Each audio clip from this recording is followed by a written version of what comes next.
All right, everyone, welcome back to the MMAOB Daily Podcast. It is Monday, January 9th, 2023. I'm your host, as always, Adam Martin, joined by my co-host here on Mondays, Mr. Big Marcel. Marcel, we're back for the podcast. Finally, a UFC card to preview, man. I mean, it's been, over a month now, I want to say? Or almost a month, I guess. Kangaroo Strickland card was 17th, I want to say, so 3 weeks, I guess. Nice little off season, but I missed the fights. I'm glad we're back. So how's everything, man?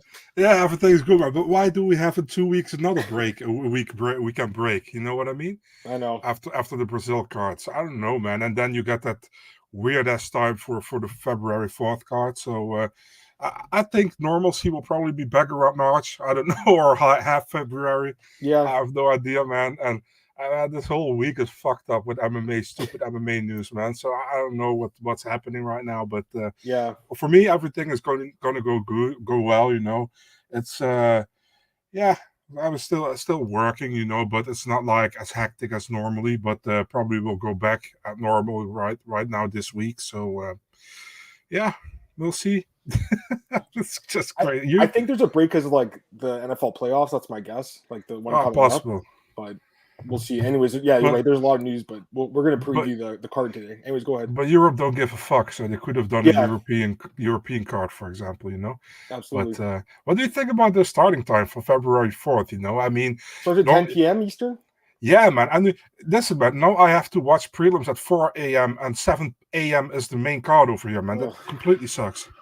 Yeah, that's not ideal. I'll just say that. We got some people in the chat here. Glenn, what's going on, man? We got Jamie. What's up, Jamie? Glad to have you guys in the chat. So, like I said, we'll preview UFC Vegas 67, this one. And Marcel, we're going to do a short podcast after, just doing some predictions, right? We were talking about that. So we'll do that after. Always fun. And probably take some questions and talk about some of the news then. But I want to just preview the card here. So let's get into it, Marcel. Let's start with your overall thoughts on this card, UFC Vegas 67. First card of 2023. What's your overall thoughts? Hey, man, I thought at first when I saw the card was what a fucked up lineup, and I mean that in the way of how they build it, certain fights that were on the prelims should definitely be on the main card. And I think right now it's justified where the prelims and the main card is, I think the fights that should be on the main card that weren't before, the first two main card fights are now on the main card, they should be there, Definitely, listen, man, I understand maybe the fight Ketlen Vieira, Raquel Pennington isn't really appealing to the fans or whatever, but it's a number 2 contender against a number 5 or number 6. So it's basically if Ketlen wins, it can be number 1 contender, So you got to have that on the main card, in my opinion. And overall, it's a fun card, Imavov Gastelum. I think when it was supposed to happen, I think Gastelum was still in front of Imavov, right, in the rankings. And when they announced actually the poster, Imavov crawled over Gastelum, and now it's Imavov Gastelum, so it's kind of weird. Now you have a new contender fighting a guy, established guy, but he's under him in the ranking, so it's really weird. I don't think that was supposed to be. I think the Ige against Jackson fight is amazing. You got Ige who has to defend his spot against Jackson, who's on a great run in the UFC right now. And overall, I mean, Umar Barcelos is a great fight. And you got the banger feature prelim with Claudio Ribeiro and Abdul Razak Alhassan. Both guys 100% finish ratio, all by knockout. So that's an amazing fight. That has knockout written over it all. So some good bangers, and I'm looking forward to Basharat as well against Mendonca with a real good contender series showing. Rebecki is fighting, so overall good fight card. The only thing that kind of sucks is that we lost Shavkat against Javid. That was an amazing fight, and but thank God they got rebooked. So yeah, exactly. So, anyways, let's get into it. We've got some other comments here. What's up, Patrick? Everyone sleep on Imavov because it's Duran against Buckley. I agree with that. We'll talk about that fight in probably 40 minutes from now. Losing Shavkat, Neil Herb, it's still a solid card. Yeah, I'm just glad we've got fights back, right? It means it's been so long. All right, let's get into it, guys. So we'll start off with the first fight here, Marcel, in the UFC women's flyweight division. We got Priscila Cachoeira taking on Sijara. Eubanks odds -200, Eubanks +170 on Cachoeira. Who's your pick? Yeah, this is a difficult one, man. This is typically striker versus grappling kind of fight, And I think if Cachoeira can keep it standing, she can win the fight. But the thing is, I think Eubanks can get it to the ground, and then Cachoeira is in trouble. If you look at Cachoeira's last couple of fights, she lost or she won her last 2 fights. That Ji-Yeon Kim fight, I still think she lost that fight. She got the win there, but I think she lost the fight. She won against Ariane Lipski. I really like Lipski, but let's be really honest. Lipski hasn't showed in the UFC yet, despite that nasty knee bar against Luana Carolina, I can remember. So if you look at Eubanks is also really like sometimes she does well and sometimes she don't. She did well against Elise Reed, but she pretty much outstrengthened her, I think. And other fights she lost against Ketlen Vieira, against Melissa Gatto and Penny Kianzad, although those are really decent and pretty good fighters, and she got a win over Julia Avila, which I didn't expect she got. So it's difficult, if you look at how definitely the thing, how do you say that? The momentum is in favor of Cachoeira, obviously. She has won her last 2 fights, last one with stoppage even. So, but Eubanks wrestling can be a big problem for Cachoeira, in my opinion, and if she doesn't knock out Eubanks, I think she gets decision. So I've been leaning towards Cachoeira, but I'm going to switch. I'm going to Eubanks, dude. I think Eubanks can decision her, so it's either you're going with a stoppage for Cachoeira or you're going with a decision win for Eubanks. I think this is a close fight, man, to be really honest, and it's really difficult because you got striker versus grappler here. I mean, I agree with your breakdown, basically. And I think it's striker grappler too. Just depends on, like you said, who could implement their game plan. Mm-hmm. I just haven't been impressed with Eubanks lately, man. I think she's really struggled, and a few years ago, I would have easily picked her in this fight, but now Cachoeira, like you said, has the momentum coming in this fight. 1 4 of 5, 3 knockouts in that time. Look better, in general. And Eubanks, I think, is fading a little bit too. Eubanks is also, I mean, neither of them are young, but Eubanks is 37. She's getting up there now too. Marcel, I think this fight, like you said, is pretty close, and plus 170 underdog here. I'll take the dog, man. I'm going to go with Cachoeira. I think she can knock her out, man. I really do. So again, it would depend on the fight. She can keep the fight on the feet. If she can, I think she wins. If she gets taken down, then she'll probably get grinded up for a decision. I can't blame you for picking Eubanks in that case, but I'll take an underdog. Marcel to start off 2023. I'll take Cachoeira. Glenn's saying it's at 125 in Sherdog, 135 in Typology. According to UFC stats, it's 125. Is that correct, Marcel? 125? I'm going to check. All right, cool. Hype, what's up, man? Glad to have you here in the chat. We've also got Antoine here in the chat. Glad to have you here, man. Joe says he likes Cachoeira knockout. Me too. Antoine's asking about the main event. Do you think it should be yeah, I mean, I don't mind if this this kind of a main event. He's involved in Gastelum. It's the win, especially if it's Imavov that wins, right? That, it's a good stepping stone for him, and it's a main event, 5-round experience too. So I like those kind of fights. I mean, obviously, it'd be nice to have top 5 fights, but what are you gonna say? 125. Yeah, that's what I thought. Okay. So I'm going to change it right away on Topology. There you go. Let's go to the next fight here, guys. We got Jimmy Flick making his UFC return against Charles Johnson, the UFC flyweight division, men's flyweight division. Charles Johnson minus 340, Jimmy Flick plus 280. While Marcel's doing that, I'll just give my thoughts on the fight, I guess, and then you can talk, Marcel, after you finish updating that. I did. Oh, you did? Okay, so go ahead then if you want. I'm quick, dude. I'm quick. As long as I don't have to run, I'm quick. Jimmy Flick against Charles Johnson. Crazy line movement, dude. I mean, I think James Lynch posted that last week, or he retweeted it from somebody. I don't know who posted it anymore. Yeah. And also, it doesn't really make sense to me, I understand that Jamie Flick has been away for some time. He went into retirement. He came back. But that doesn't mean the skills are gone. You know what I mean? So it's kind of weird. And Charles Johnson, if you will really be hard on him on this one, he fought 2 times in the UFC, lost to Muhammad Mokaev in his debut, got pretty much out-grappled in that one, And the second fight against Jalga Zumagulov, I think he lost that fight as well, And no disrespect to Charles Johnson. I think he's a decent fighter, but I think he didn't want that fight, So before that, he got some good wins, dude. I mean, he looked good in LFA.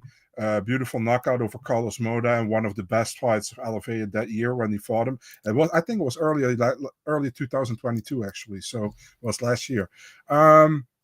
Jimmy Flick, it's hard to say where he is right now.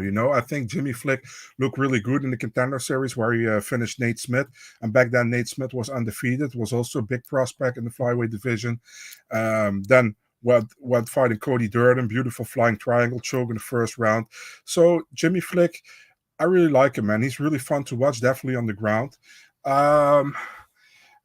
man, how can I not pick him with plus 350 here? I think that line is crazy to me. I think should be much even. Listen, man, let's say do a plus 120 plus 125 to Jimmy Flick and minus 125 minus 130 to Johnson because he's more active. But I don't think it would be that kind of a big of a change, So I'm thinking Flick here. I think he wins. I think he wins a decision. Fun fight overall. Flyweights always fun to watch, and I think I'm taking Jimmy Flick here, man. I mean, I can't blame you. And like talking about the line movement, the odds open at minus 134 for Johnson, right, and plus 114 for Flick. Basically, what you just suggested, it should have been. And then there was some early money that came in on Johnson. The line went to like minus 500. I don't think there's any funny business going on. Like I know some people suggested that, and obviously James got some shit from the MMA gambling community. We've talked about that in the Discord. I don't think there's like a funny business like the Derek Winter fight or anything like that, but I do think there was some big early money that came in on Charles Johnson because Marcel, I do think people are fading Jimmy Flick because of the layoff. I think that's what it comes down to. Yeah. He hasn't fought in over 2 years. That's why I can't pick him here because I really like Jimmy Flick. I think he's an awesome fighter to watch. Amazing submissions. Like I really enjoy watching the guy fight, but I can't pick a guy coming off that kind of a layoff against a guy like Johnson who has been active. He fought twice last year in the UFC. He had that LFA fight, like you said. Hasn't looked great in the UFC, but like he looked okay against Zhumagulov in his last fight. He looked decent. Wasn't like a fight that was convincing win by any means, but he looked decent in that fight. And then Makayev, he didn't get dominated either. He got taken down a lot, but didn't get submitted or anything. The guy finishes pretty much everyone. So I got to go with Johnson here, Marcel, by decision. That's kind of what I'm thinking happens here. But I wouldn't bet minus. No, it's minus 340 now. Line's bouncing a little bit, but I wouldn't make that bet personally. Get some more comments here. What's up, John? How's it going, man? Glad to have you back. Yeah, we talked about the money there. Fiziev Gaethje is really in the works. There's a fake news. I mean, that's a fight that's been rumored for a while. I have no idea though. So yeah, that fight's gonna happen on March 4th or March 18th. So it's awesome. either Las Vegas or it's London. One of the Fucking two. Awesome. Hopefully it's a 5-round fight. I mean, that's the hope. Yeah. Such a big swing suggesting injury news. I don't know, Glenn. I just think big money came in on Johnson early. It's bouncing out a little bit now. It's not minus 500 anymore, but you never know. I mean, I wouldn't touch the fight either way. James Krause must be betting this line. Yeah, from his prison cell. No, I'm kidding. He's on jail yet. Yeah, exactly. Jimmy Flick did an interview with Alex Mahunin. I don't know if Alex is in the chat today, but he said he's fine. He said he didn't understand the line movement either. So that's what Antoine's talking about. The line's. I wouldn't bet it. And Marcel, you picked Flick, right? So I don't blame you at all. What's up, Joe? How's it going, man? Glad to have you back in the chat as well, man. All right. Go to the next fight here, Marcel. We got Dan the Determined Argueta against Isaac Dulgarian, and this is a UFC featherweight fight. Odds for this one have Argueta minus 180, Dulgarian plus 155. Your thoughts on this one? So it kind of sucks this fight is not on the main card because if there was a media scrum, I would have wondered if Cap Swanson would do the media for Dan Argueta here.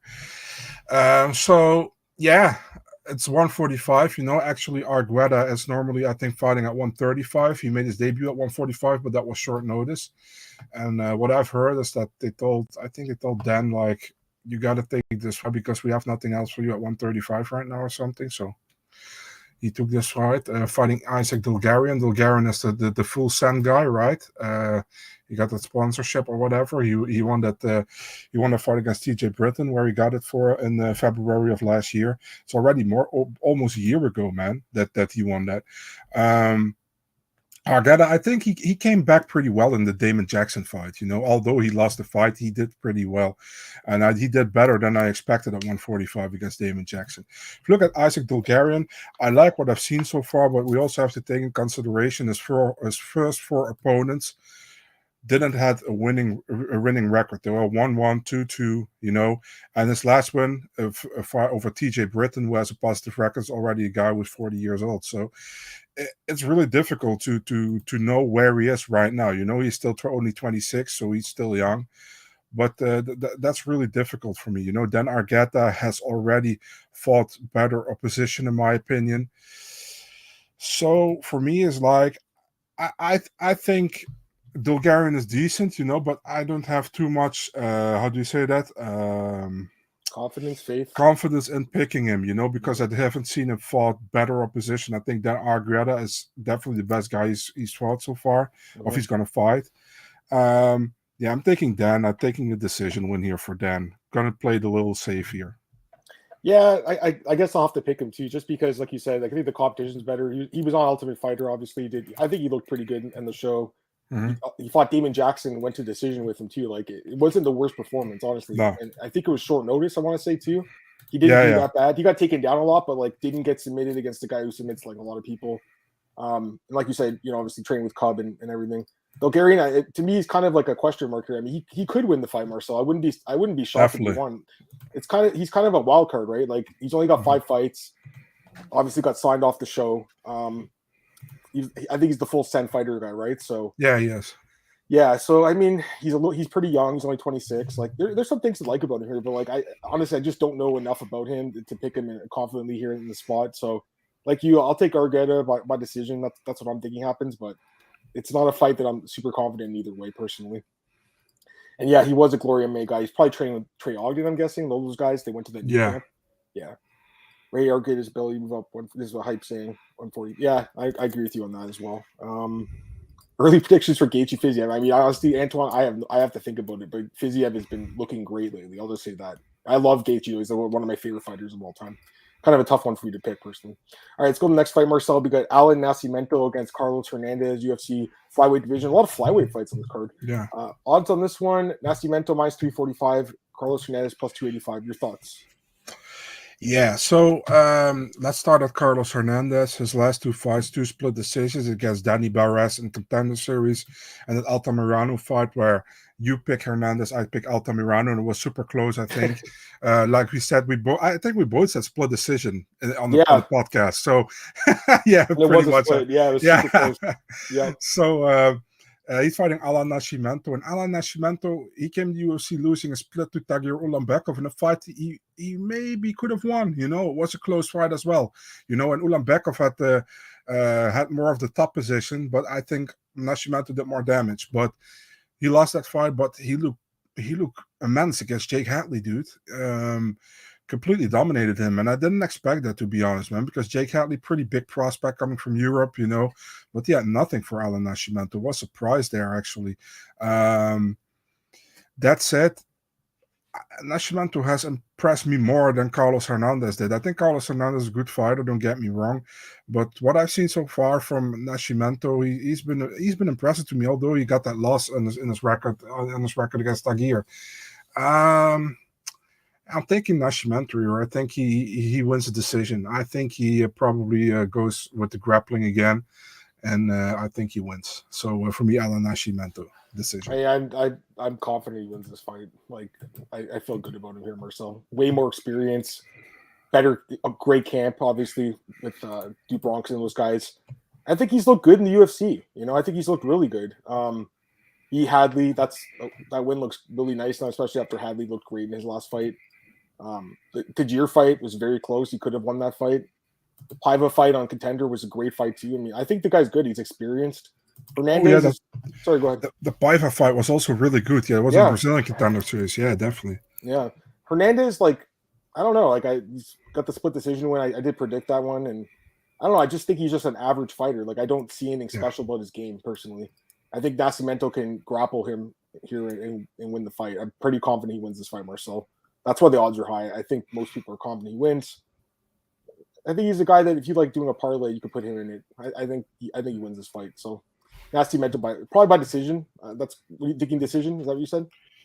Yeah, decision. Yeah, maybe a submission. You could possibly submit him. All right, let's go to the next fight here.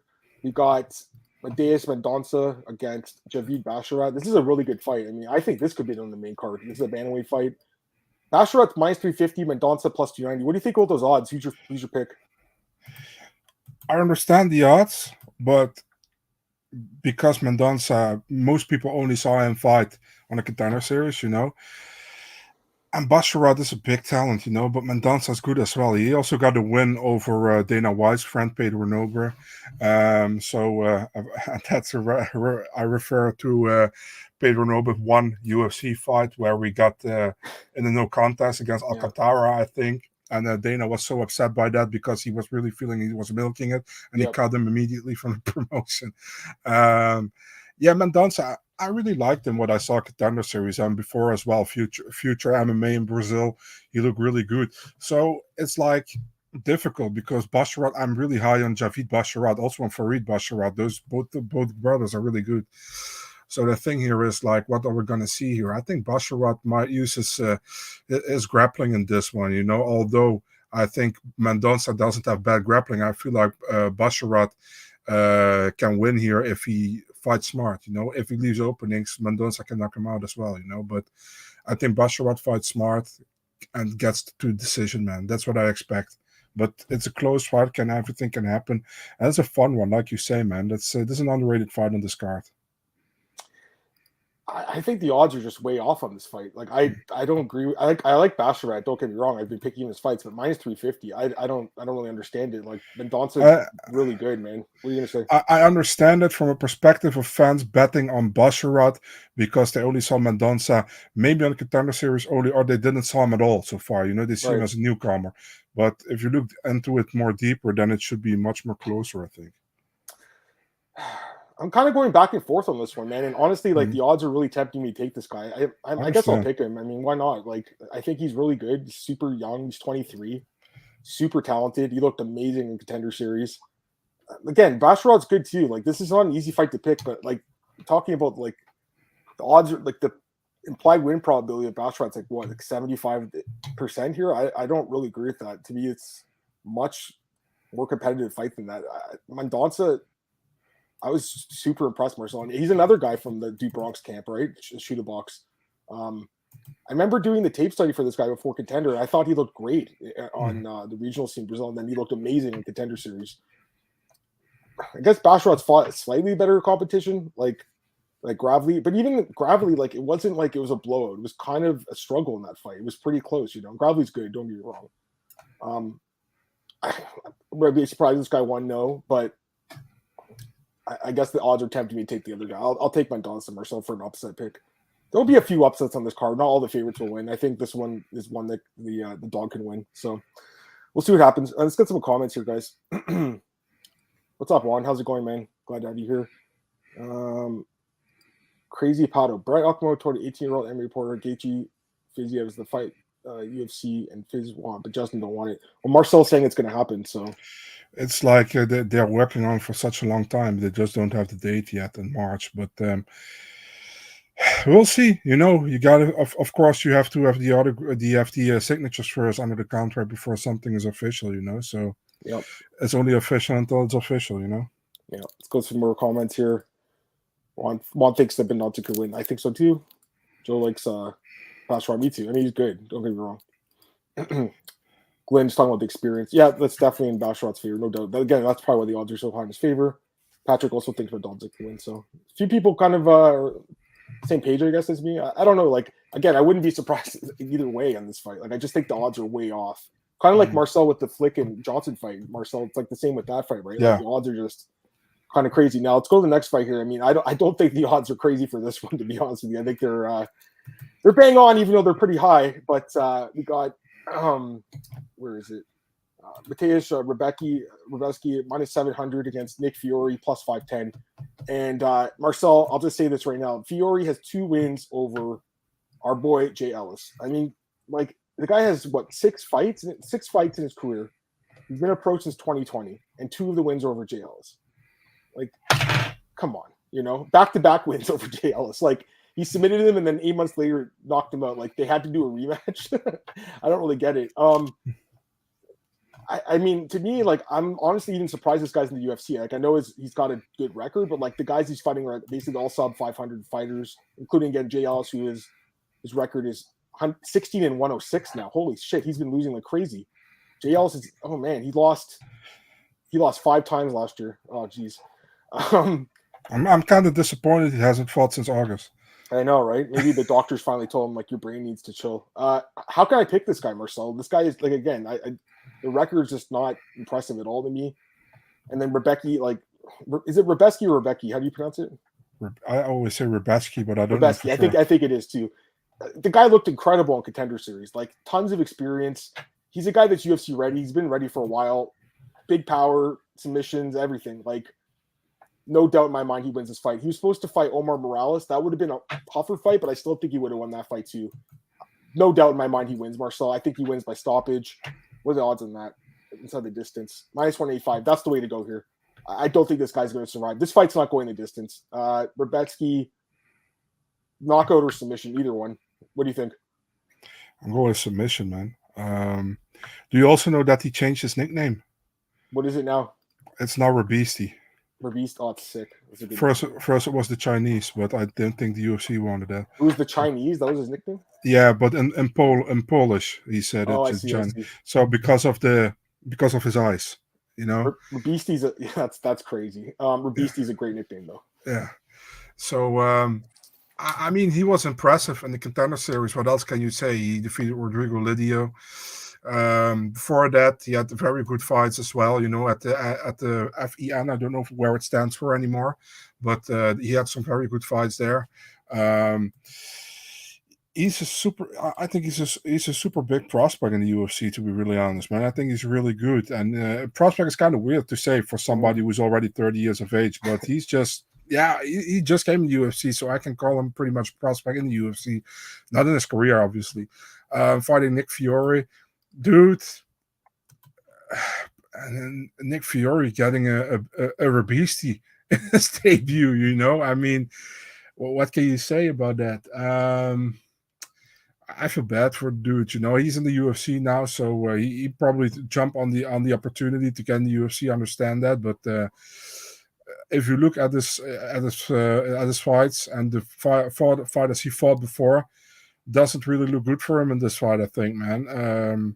Yeah, I'm thinking Rebecki, and I think he finishes him in the first round with a submission. To be really honest, so yeah, he wins for sure, and then no doubt he wins. -700 is still. I mean, I think the fight doesn't go the distance, or him inside the distance is the way to go. Yeah, Nick Fiore's record's not good. His level of competition, I should say. Do you think any other big bantamweight prospect in the division could be Umar? I mean, is O'Malley a prospect? He's pretty good, right? I don't know if he's a prospect anymore. He's a contender now. There's probably some guys that's why I'd have to look at the division. The bantamweight division is crazy, though. I love the bantamweight division. Fiore's a late replacement. Yeah, exactly. We talked about that. He's supposed to be Omar Morales. And again, I think Rebecki would have beat him too, right? So is he a future ranked fighter? Potentially. I think very, very, very much potentially. Do you guys think Demir could have been a better fit for PFL? Maybe, but again, he's got some health issues, right? So he can't fight anymore. Ricky Simone, again, is he a prospect? He's been in the UFC for like 5 years now, right? I don't know if he's a prospect anymore, you know? But then again, the term prospect in MMA is weird because, like, you have guys like Marcel, like Rebecki is 30 and you call him a prospect, right? It's a weird, it's weird. And then you have heavyweights that are like in their mid 30s, they're prospects sometimes too. It's just a weird sport like when the term prospect comes into play. All right, let's go to the next fight here, guys. We got Abdul Razak Alhassan against Claudio Ribeiro. And this one, really close odds. It's basically a pick-em fight, -110 each. Flip a coin, I guess, for this one, Marcel. Who's your pick? First of all, I hope Claudio Ribeiro leaves his entourage in Brazil, because that really annoyed me during the Contender Series. The screaming next to it, hey! I was like, shut the fuck up. Really fun fighter, although, you know, he got a very quick win in Contender Series, I think 25 seconds against Valenzuela. Yeah, man, and the funny thing in this fight is, like, both guys have a 100% finishing record and all by knockouts, what I said earlier in the podcast. So if you want to bet on a finish, I would go with this fight. And I hope I don't have jinxed it now. Abdul Razak Alhassan, only one win in his last four. And those last four were since his comeback into the UFC, right? And he won that against Nassourdine Kiriko. I think he had a close fight with Buckley last time out. Could have gone his way, didn't went his way. That would have been a first decision win if he got it, but he didn't. Ribeiro, on a good win streak, only 2 losses in his mixed martial arts career, but those are from some years ago. I mean, it's difficult, you know, but if you look at Claudio Ribeiro, he's 30 years of age, and Alhassan is 37. I still have the feeling that Alhassan isn't in his prime anymore, you know, the more I see from his fights. He looked super sharp in the beginning of his UFC career, then he went out for 2 years for certain reasons, and he got acquitted from that, I remember. And since his comeback, he just didn't look the same, despite that fight against the Kiriko where he finishes him. So I'm taking Ribeiro here, man, and I think he can stop him. He can stop him like Chaos Williams did. So I'm going with the first round knockout. I think either if this fight is gonna win. Also, don't get me wrong, Abdul Razak Alhassan can also knock him out, but I'm taking Ribeiro here, man. It's a more safe pick in my opinion. He's a younger guy, he's more up and coming. So yeah. Yeah, and the odds are close. But I'm with you. I'm going to take Ribeiro too because I don't know. Alhassan is just not really, and for me anyway, he hasn't really impressed me since he's come back from the time off. Obviously, with the false rape allegations, which really derailed his career. I mean, I do feel bad for the guy because it wasn't true and it kind of ruined his career a little bit. It took 2 years away and he hasn't looked the same since he come back. Other than that win over Chirico, which was a 17-second win, he hasn't really looked good. There it is, bro. What? Gaslam is out. Yeah. So I'll just tell you guys right now, Marcel told me right before the podcast the fight was going to be canceled, but yeah, I mean, Marcel already knew, but the thing was, we weren't sure who was going to replace him, and we couldn't say until it happened. So it's interesting. Strickland's in, though. I mean, this is an interesting fight. We'll talk about that in a few minutes, though, guys. Let me give me a few minutes to think about it. Anyways, we don't have odds for it either, but we'll give our thoughts on that fight. Anyways, Ribeiro, yeah, I'm picking him to win this fight, Marcel. To me, the guys look dangerous as hell, and again, I just can't pick Alhassan because I haven't been impressed with him anymore lately anyways. So that's why I pick in this one. All right, let's go to the next fight here, guys. We have Umar Nurmagomedov against Raoni Barcelos. Odds for this one have let's see, Umar -700, Barcelos +510. I mean, the odds are really high, but you can't really pick against this guy, so I get it. He looks like the real deal, looks like the next big thing at bantamweight. Barcelos is a tough opponent for anyone, and he did look pretty good in his last fight, but he's an older guy, Marcel. He's 36 this year. Umar is only 26. Actually, his birthday was the other day. Okay, so he's 27 now. How could you not pick Umar? I mean, the guys looked amazing. Umar Nurmagomedov. The question to me is decision or submission, right? I'm thinking a decision, but I think it's submit Barcelos too. But decision is probably the safer way to go. Anyways, Umar wins, keeps the undefeated record intact. I'm assuming you're picking him too. Yeah, man. I love Barcelos, but it would be weird to not pick Umar here. I think Umar has more ways to win. Definitely his grappling will be probably better than Barcelos. So, yeah. It's either a decision win or a submission win for me, But I feel like Barcelos has shown before that he's super tough, And I feel like if Nate Maness can hang in there with Umar, I feel like Barcelos can do as well. So I'm going with a decision for Umar here in this one. So by the way, the Strickland fight's at 205, which is interesting. So that's interesting. So Strickland's back-to-back main events, and he barely lost his last fight. Be interesting to see what the odds are for this one. I would favor Strickland, honestly, Marcel, now that I'm thinking about it, he's got way more experience and Imavov's good. But anyways, we'll talk about the fight in a few minutes. It just happened, right? So I got to think about it a little bit. Glenn's talking about the Xmas food. I don't know if I think he got injured again. This guy's just not reliable anymore, though. Marcel, I saw on your Twitter bio, you're a freelance reporter. Can you elaborate what's your side job? He works for Eurosport. Talk about it, Marcel. Yeah, I work for Eurosports, writing articles, that kind of stuff. We're helping with preparation for the broadcast on Dutch TV because Eurosport has the rights here for 5 years. So Discovery Plus actually, but Eurosport falls under Discovery Plus, and it's freelance. But I'm pretty much doing that I'm busy with them the whole week, so that's basically my work now. And I have some side things with another podcast, where I work for as well. It's also actually I got the same guy who works there as well. So that's pretty much what I do. I did delivering mail before that, so yeah, pretty much. Nothing outrageous, just working, working MMA, writing articles, breaking news, that kind of stuff. There you go. So. Pretty much what I did before, but then I did it for free, for myself. Yep. All right, let's go to the next one here. We got Ketlen Fiore taking on Raquel Pennington. And this fight also has really close odds. Essentially a pick 'em here, -115 Fiore, -105 Pennington. I like Vera in this fight, Marcel.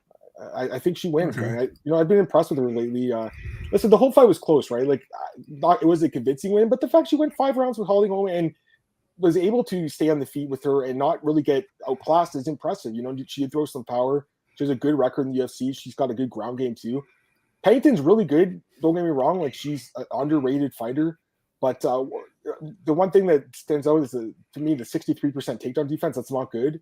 And I think Vera could take her down. And if the fight stays on the feet, I think she can hold her own there too. So for me, like, I've just been impressed. She's a little bit younger too, a little bit taller, a little bit longer. I think she's got some advantages in this fight. I'm going to take her to win the decision, Marcel. Give me Ketlen Vera here. I'm kind of surprised, dude, because you're always so high on Raquel Pennington. So she's a good fighter. She's underrated, but I think Vera is a good fight for her. That's what I think, anyways. Yeah, I agree, man. I mean, Ketlen Vieira, she got that huge win over Holly Holm, and it was a win she pretty much needed, in my opinion, after losing to Irina Aldana and Yana Kunitskaya. I know she won against Miesha Tate, but I don't really rate that fight really high, to be really honest, because I think Miesha Tate is on the heavy decline. Raquel Pennington, good streak, dude. 4 wins. Only lost before that to Holly Holm, and looks solid in those wins. She's like, but not a really appealing fighter to watch, in my opinion. A lot of dirty boxing all the time on the cage. Not really fun to watch. But she's really decent. I think she came with a negative record in the UFC, and she has a positive record now. So that's really good. Overall, I think Ketlen Vieira wins. I'm taking Ketlen Vieira as well. I'm taking her with a decision, not a finish, but not a fight. Listen, it's an important fight for the division, but it's not a fight I'm really looking forward to be really honest. It sounds like we have the same take on this fight. We pretty much agree completely. We'll go to the next fight here. There's a comment here. Who fights Nunes next? Aldana or Vieira? Aldana missed weight. I want to say she missed weight. Yeah, they catchweight fight. They adjusted it during the. Yeah, that kick was nasty. The body kick. So maybe, I don't know. I think if Vera wins, probably gets a title shot. All right, and then maybe we'll do it in Brazil or something. That would make sense. All right, let's go to the next fight here. Puna Soriano against Roman Kopylov. Puna minus 155, Kopylov plus 135. Your thoughts?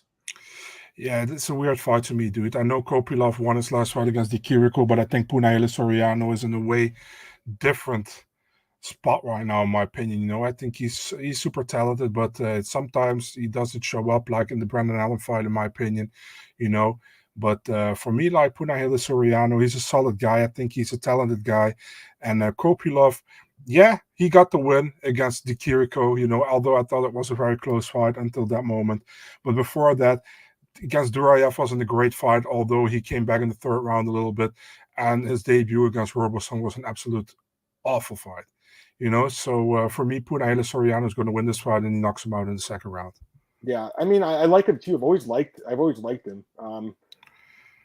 The guy's got big power, obviously, pretty good wrestling background too. Like, I just think he's a good fighter, man. Kopylov, like, he has looked better lately, I guess, but like, I just still don't know how good he is. And whereas I think Puna's really good personally, and I still think he beat Nick Maximov. I definitely think he won that fight. I'm just changing the title of the podcast now. It got to change it, right? yeah. Change it in the background, like fucking hell, man. What sucks? I wrote my preview for today for bookies. Fucking Same. bullshit. I also have to change my preview completely now. Let's roll it this afternoon. I was going to send it in tomorrow morning. I got to change it. I'm going to have to tell my boss that I got to wait for the odds now. So, bro, I already wrote my preview for 283 next week, and then Potiria against Shogun was in the main card, so I wrote about that. And then they changed it with Craig against Walker. I can't change that again. It's like, motherfuckers, make up what you do. That's funny. All right, let's go for the next one here, guys. We got 2 more fights here on the card. All right, let's go to this one here. We got Dan Ige taking on Damon Jackson, UFC featherweight division. Marcel, I know you said it's a good fight, and I think it's a decent fight, but like, to me, it's not really a co-main event worthy fight personally. Like, I think it's a decent fight, but I could be wrong. I mean, Jackson's looked really good lately, so maybe the UFC just thinks he's going to have a breakout performance, which is possible. Odds for this one, it's close. It actually opened Jackson minus 160. Now it's Ige minus 125, Jackson plus 105. So Jackson's the underdog here. I guess I'm not really surprised he opened as the favorite because I think he's just been red hot. And if you look at Ige, he's been struggling lately. Although the level of competition is just like ridiculously high, right? Like he's fighting like elite guys, top 10 guys, Evlov, Emmett, Korean Zombie, Cater. And he's looked good, but like I don't know, man. Jackson's looked great. Like he's proven me wrong a few times. Like the Sabatini fight, I didn't think that would happen, and he goes in and just destroys him. Obviously, his brother had died like earlier in the week. Just use that as motivation. His record in the UFC since he came back is great. It's 5-1. He's looked great since he came back. Oh, lost to Puria, right? Yeah, it's not a bad loss, right? Nah. So, I mean, like he's a little bit old. He's my age. He's 34. But he's kind of in his prime now. He's coming into his own a little bit too, you know, as a fighter. More confidence, fighting with more confidence. This is not an easy fight by any means. Danny is tough as nails. He's hard to finish, but I think Jackson can use the grappling here, Marcel, and get a decision win, if not submit him, because you know, Ige's 51% takedown defense, just not very good, you know, in my opinion. Like 50% is he's only stopping half his takedowns, basically. And Jackson's gonna shoot a lot of takedowns. Damon Jackson by decision. That's my pick in this one, Marcel. Take him. I gotta be honest, I'm a little surprised he's the underdog right now. I do think he wins the fight. What do you think? I honestly feel the same way, man. I think Ige, I know he fought better competition, you know, but he got 3 losses in a row. And he didn't look like the Danny Ige that he did look before, you know. And to be really honest, that Edson Barbosa fight is also really like 50-50 in my opinion. I also feel Jackson's going to win this one. I don't think he finishes him because I think Ige is super tough, and he's also very good. He's good on the ground, you know. I also feel like it's going to be a decision. I also picked Damon Jackson in this one, so we're even on this, man. Yeah. So we both have him in this one, man. All right, now let's get to the main event, guys. And again, like we just found the news, obviously, that Imavov is going to fight Sean Strickland instead. So if you just jumped in the podcast, that's the new fight. The 205, it's a 5-round fight. I was going to pick Imavov against Gastelum. I felt good about him there. I guess you were as well. I wasn't sure, dude. Oh, really? Okay, fair enough.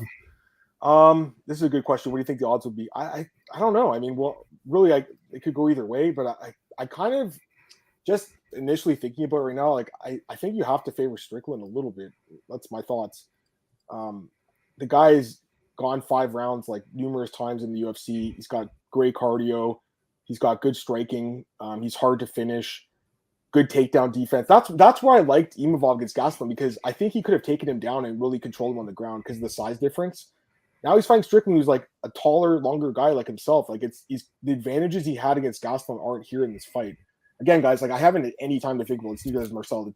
We're just thinking about it right now. But my initial thoughts are that Strickland wins the decision. That's kind of what I'm thinking. Especially like Imavov, you know, he did get a little bit tired against Buckley in the 3rd round there. Like that's a little bit worrisome. And the other fights against Shabazi and Heinisch, like he took him down, beat the hell out of him, right? I don't know if he's going to be easy to do that against Strickland. Strickland's hard to get, take down to the ground. I'm not really sure what the odds are going to be. We'll see what they are, but my initial thoughts are Strickland wins the decision here. That's my gut instinct in this fight. Again, it is short notice for him, but he just fought last month. He's always in the gym getting ready and staying ready. And the level of competition is superior in his favor too. There's a lot of advantage, UFC experience. I don't know. My initial thoughts are Strickland wins the fight. What do you think, man? I'll wait you again, dude. I feel like Strickland's always ready, you know? And I think it favors Strickland at 205, this one, you know? I think Strickland can still do 205.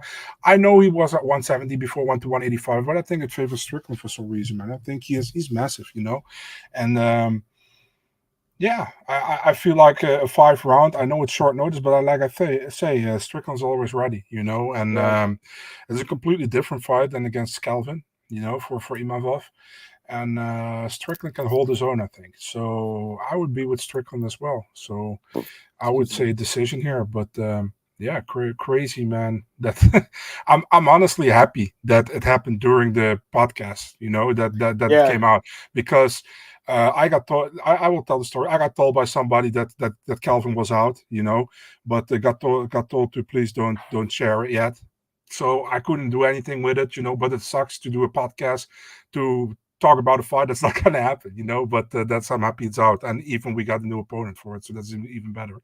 Yeah, I'm picking Strickland here at 205. Yeah, I think he wins this one. It's funny though, you told me a Ribeiro before the show, and like I really didn't know how to react to it. I'm like, oh man, like this sucks, but anyways, Yeah, my initial thoughts are Strickland by decision. That's my initial thought, but again, we'll see what the odds are like. I'd assume they're going to be really close. I'm not a fighter, but fighters shouldn't be doing contact sparring in fight week. I kind of agree with that too. I mean, all the work should have been done. So that's too bad. Apparently took an incidental knee at practice. Okay, that's too bad. Imavov never fought 205. Most of his fights are 170. Yeah, he's a big middleweight. If he fought at welterweight before, then he was a big welterweight too. And he did, I think. I know he beat that. What was that guy's name? The Canadian guy, Jonathan Mounier. I want to say that's his name. The spider or what else? Yeah, beat that guy. Who was a welterweight in the UFC. Anyways, yeah, my initial thoughts are Strickland. But again, guys, this just happened, right? Like, this is crazy. It's happening on the stream too, right? Got some breaking news. Marcus, what's up, man? How's it going? So I picked 3 underdogs in this card. I picked Damon Jackson plus 105. I took a long shot at Mendonca plus 290, and then what was the other one? Cachoeira plus 170. And Marcel took for dogs. He also took Jackson, so that's the consensus dog this week. Marcel, Damon Jackson. Jimmy Flick. And you took Jimmy Flick at plus 280. So damn, Juani, that's bold. That's a bold pick, dude. But if I love to see Raoni get a win, I would love to see it, man, because I think he's an amazing fighter. But yeah, he's solid, man. But it's a tough fight. Updates on Brett Martin. I don't know. Like, I think he's pretty good, and he probably should be like in the UFC. But I want to say he signed with PFL and it didn't materialize. Is that what happened? Yeah, for whatever reason. What do you guys think happens to Kelvin? I don't know. He's pulled over a lot of fights now, right? Like, the UFC likes him. Obviously, put him in the defense, but a lot of pullouts. It depends what happened. If it's something if he couldn't do anything about it, they're probably not gonna be too hard on him. Plus, he's with Ali, so probably won't he's with Ali. Ali's gonna make sure he's staying in the UFC. Any idea who Hooker and McCann are offered to fight? I mean, I think they should fight each other, but zero idea. Any guess for the main event 285? I think the plan is for Jones and Nagano, but I doubt that happens. I just don't see Jones fighting. So I feel probably Nagano and someone. I don't know who would be. I mean, I'd say Sterling Cejudo. You think so? Okay, that's true actually, because I know it's going to be in the card. I thought that was going to be a co-main event. I think they don't find anybody else, to be really honest, but maybe I'm wrong. I think PFL did sign Kevin Lee, right? Or did they, or no? I have no idea. Okay, maybe I'm wrong. I know Ali Abdelaziz obviously signed. That's what I'm thinking right now. Sorry. Just got a little confused. Ali Abdelaziz obviously used to work for WSOF, which is PFL now. Kevin Lee, he might go to PFL. It makes sense, right? I think it makes sense. And Eagle FC is not really doing events, it seems like. So still, Kevin Lee can do very well, dude, in the PFL. He's still young, right? Kevin's like not even 30 yet, is he? Like, let me check. He's 30. He turned 30 last year, but he's still like good. I know obviously he didn't look amazing against Diego Sanchez, but I think he got injured during the fight, and man, I also feel like he kind of had a tough call when he left the UFC. He lost to D-Rod on short notice, I want to say, or maybe D-Rod took it on short notice. But either way, it was at welterweight. Lost to Charles Oliveira, lost to RDA. Like, these are not bad guys to lose to. He kind of had a rough go, I think. There's probably more behind the scenes stuff rather than performance inside the cage, Marcel, to be honest with you. And also, they had that positive test for the Adderall too, which is, I guess, kind of a performance enhancer. But a few more questions here, and Glenn, I'm going to get to your comment in a second. Do you guys think Cejudo's and Sterling are going to happen? I do. I do think it will happen. Mike Russell tweeted Kevin Lee signed that Kevin did an interview, say he's talked to people. It makes sense. It does make sense.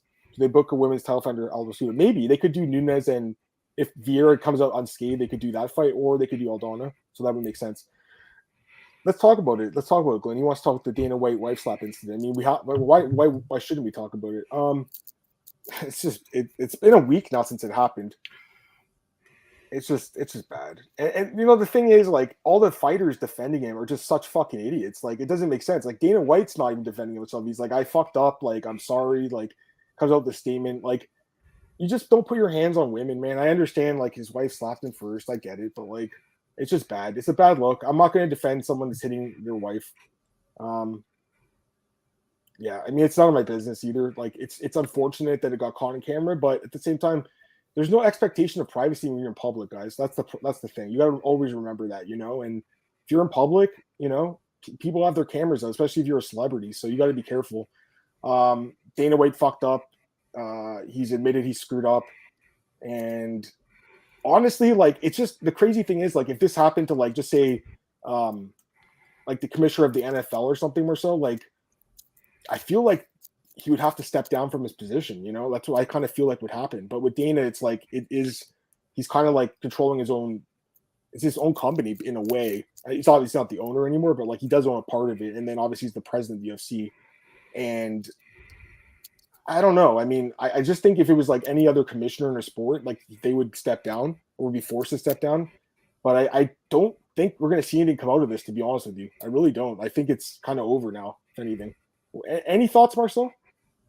Yeah, I want to share my thoughts. Listen, man. Hey, you go to a party on New Year's Eve, you drink too much, you're in a public place. I didn't think it was a private party. If it was a private party, I wouldn't want to know who filmed it. And second of all, it's just stupid. She slaps him, he slaps her back. Stupid, Yep. The other side is like, do I say I agree with Dana slapping back? No, definitely not. But the other thing is, women can't expect men not to slap back sometimes, You maybe have that behavior not to slap back. I have the behavior, but not all men have the behavior to not slap back. You know what I mean?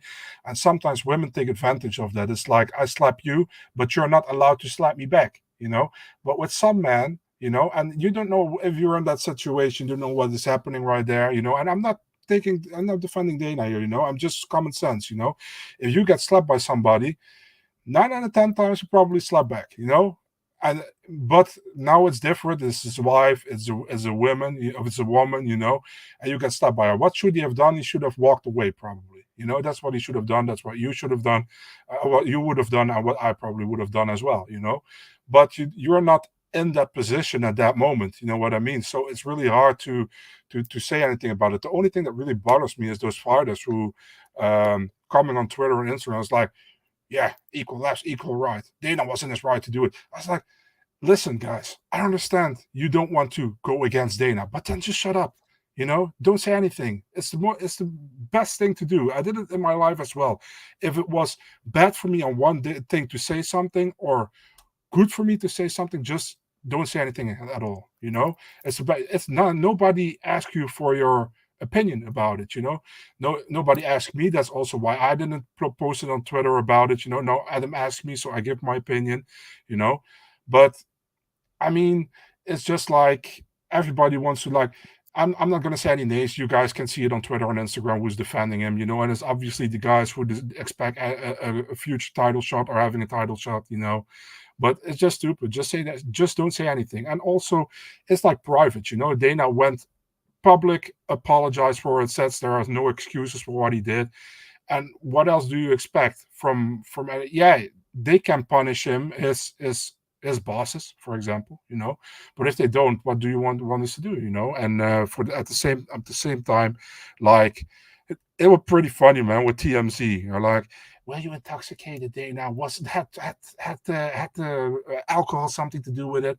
And Dana was like, no, it's just inexcusable, So I kind of respect that, Yeah. But TMZ was really throwing a curveball like 5-6 times, and he didn't took it. So, yeah, it's also pretty weird that they had already a complete interview ready and everything with Dana.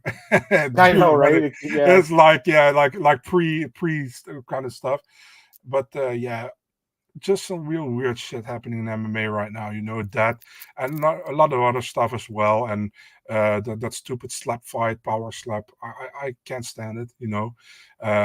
Do whatever you want, but I really hated that they promoted also on the UFC pages, because I obviously follow the UFC pages for info for you on UFC fighters, clips. That's fun. I don't give a shit about that slap fighting. It's not even a sport, man. Yeah. It's like two fat guys slapping each other. It's like I'm slapping myself. It doesn't make sense. And they're not even slapping; they are palm striking. Yeah, so yeah. It's just stupid. It's like free CTE. Definitely, you can't, like, you're not supposed to move your head. It's kind of crazy, like, when you think about it. This is an interesting comment from Glenn. Apparently, ESPN told their reporters not to talk about it. That's what Jeff Wagenheim said. He's an ESPN guy. He's like we were instructed not to, like, comment on this, which is interesting. I don't even think ESPN or Disney even commented on, which is interesting too. Anyways, I honestly, Marcel, like, it's a messed up situation, but It's just we all know it's not good, but we all at the same time we don't know what we would do if we're in that same situation. You know, I now Yeah, say I would walk away. You would say you would walk away, obviously, but when certain yeah, things are in place, you can't really say 100%. You know, but obviously it's not good what he yeah. did. I You just know, don't get that drunk anymore. Like I've been through that. Like I've never been. you've never been drunk. I'm kind of a control freak, so I've never been. You've never been drunk, really. Yeah. I mean, I used like during my college days, like, all the time. Like I don't really drink that much anymore. I'll have a beer occasionally, but it's just not for me anymore. You know, you go through those phases in life. I don't really smoke weed anymore either. Like I used to smoke every day. I don't smoke at all anymore. Just go through different phases of your life. Like, you know, Marcel, and for me, like right now, I prefer being sober minded for the most part. You know, again, I'll have a beer once in a while, but I don't get wasted anymore, guys. Dana, someone saying I'm 55 years old. Like, I guess you can still party, but like, I don't know. I told you in another podcast, dude, if you are rich and you are powerful, your boundaries are getting a little bit fake sometimes. You know what I mean? So when you're, I think when you're 50, you probably think you're still 18 if you have a lot of money and you can buy everything and you have a lot of power, you know. Yeah, But it's just not like that. But yeah, I mean, dude is loaded. So yeah. yeah. Chris Rennie had a great follow of the whole situation with Dana Disney. Yeah, Chris is a good dude. I actually had him on this podcast like 3 years ago. I want to say when I did it by myself. He came on once to talk about his book, The Art of. I want to say it's called The Art of Violence. I want Yeah, to say. he lives in Denmark now, right? Yeah, He he is moved. He used to live in New York, yeah. but yeah, he came on the podcast once. If you guys want, you could. It's on this channel. Like I want to say it was in 2019, maybe. Whenever his first book came out, I had him on the show once. Maybe 2020. I can't remember at this point, but yeah, he's a good dude. John says he's never getting in trouble. Yeah, I mean, no doubt. Thoughts on Tibur Imavov? Ivanov. Fits perfectly on that February 4th card. That card, That's what I would that say. fight's that's a shit fight.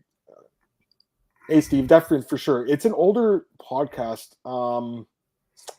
Let me see if I can find the link for it, man. Mm-hmm. I'm But yeah, also while you're searching for the link, let's talk a little bit more about what happened in MMA, dude. Phil Baroni, man, what the hell? You know? Yeah. What Okay, about so that? yeah, for sure. We'll talk about that one sec. Yeah. Okay, here we go. Here we go. We got a easy. Okay, here we go. I'm gonna send a link to the guy. So this is 2020. Okay, so yeah, this is 3 years ago. 3 years ago. Here's a link, Steven. Here you go, buddy. I think it was at the end of the show. I want to say we had. Sorry. you can highlight that link yourself and copy and paste it. We'll talk about the Phil Baroni thing really fast for sure. Horrible, just horrible news. Like we knew Phil had some issues. Obviously, he definitely is a guy that has CTE. I think that's pretty clear. But like, it's not like everyone with CTEs murdered their families. Like, there's been some people, obviously, like Chris Benoit, he murdered his family, and there's been some others, and a lot of people have killed themselves too, which is just horrible. But yeah, the story is just really fucked up. It's horrible. I mean, feel horrible for the woman who was killed. Yeah, it looks like Phil's going to be behind bars for the rest of his life. I mean, it's a pretty sad way for him to end his life. But I mean, you can't kill people. And I think he was on drugs and alcohol at the time, I believe too, right? So it's just a fucking horrible story. He said that according to him, like she told him he cheated on her, and I think he like pushed her down in the shower. She hit her head and didn't wake up. We don't know if that's really what happened, but at the end of the day, he admitted to pushing her down. He admitted to hitting her head. If he was smart, he wouldn't have said anything and just would have waited to have a lawyer there and been advised. Like you really shouldn't. I'm just saying, like, you should have a lawyer there if you're going to answer calls. Even I don't know if it's different in Mexico, but in the States and Canada, it's like you're rights. Like, and one of them is to have a lawyer present. And like I watch a lot of like police stuff on like YouTube and stuff, and like they always advise you like have your lawyer there, and he didn't, and he told them everything. So he's probably going to go to jail for the rest of his life. It sure seems like it, Marcel. It's just a horrible story. It's so sad. And John thinks he doesn't think it's going to last long. Yeah, very possible. Also, did we talk about Stefan Bonner dying? I don't know if we did. No. And that's another thing that happened. I mean, that's horrible. And Stefan, like, I guess that was the end of the last year. A legend. To me, he's a legend of the sport. You know, for me, he's a legend. The Forrest Griffin fight, one of the best fights of all time. Also, the Krzysztof Sosinski fights were both great fights too. That second one where he did that thing where he's like this, where he finished him. Remember that fight? That was an amazing fight. I love watching him fight. He also was a guy that probably had CTE and was dealing with a lot of mental health issues at the end of his life, which is sad. Another guy that had a lot of substance abuse problems. There's that video you can see it where he's passed out in the car, DUI. So it's just sad. It's also sad that he died while he was at work. Like the fact that he's still working a normal job after all the fights in the UFC and Bellator is sad. But that's the kind of sport it is. Like these guys they chew them up and spit them out in this sport. I mean, man, so many died recently. Adilov as well, who fought one time in the UFC, right? Who? Abdul Karim Adilov. Yes, was he murdered or what? Yeah, I've heard a story, but it's not really safe to share. So I understand. But yeah, that's another really surprising. He fought one time in the UFC too. So like a lot of, and then obviously last year we had Rumble passing away. We had Victoria Lee at 18. Victoria Lee also passed away. So the Victoria Lee thing, guys, like it's not Angela Lee Wani, it's Victoria Lee. Angela Lee is her sister. Is it public what happened to Marcel? Or? No, it's not. The only thing that really bothers me is that people are going to speculate on the internet. The problem is people are speculating, saying it was because of the vaccine for COVID. That's the problem for me. That's not what happened, guys. All I'm going to say is you can put 2 and 2 together. Most 18-year-olds don't pass away like that. You can just put 2 and 2 together. You know what it is, and for me, it's like if you can be pro-vax, anti-vax, I don't care, But if you gotta have respect and just not speculate under something that you're not sure about. Whatever happened, is like, was she vaccinated or whatever? Don't do that, man. If you don't know, it's just about respecting, and you can have those thoughts, but keep them to yourself. And I don't say I'm pro or anti-vax. You do whatever you want. I don't judge you at all. But under a story where basically a young woman, almost a child, 18 years of age, died. You gotta have some more respect, and you shouldn't. How do you say that? Try to get your story out how you think about pro-vax or anti-vax. That's really stupid, in my opinion. And you can be whatever you want to be. Don't get me wrong. If you're pro-vax, you have my blessing. If you're anti-vax, you have my blessing. But just have some respect, Absolutely. I think that's a good way to end the podcast here, Marcel. So we're going to end this podcast, guys. We're going to do another one in a minute here. We're just going to do some predictions and stuff. It'll be a short podcast, but Marcel, you can follow him on Twitter and Instagram at BigMarcel24, me on Twitter at MAdamMartin. I'll have my best bets coming out this week on bookies.com, also at MyOddsBreaker.com, all your news and odds, and then MyMANews.com for some UFC news and stuff I'll have there as well. So thank you guys for joining the podcast today. We enjoyed talking about UFC Vegas 67, Strickland versus Imavov, the new card. So that's interesting. And we're gonna start a new podcast in a minute. We're gonna do some predictions for 2023. Thanks again, guys. We'll see you in a minute if you can join us. If not, we'll see you guys next week. Take care and see you soon. Bye.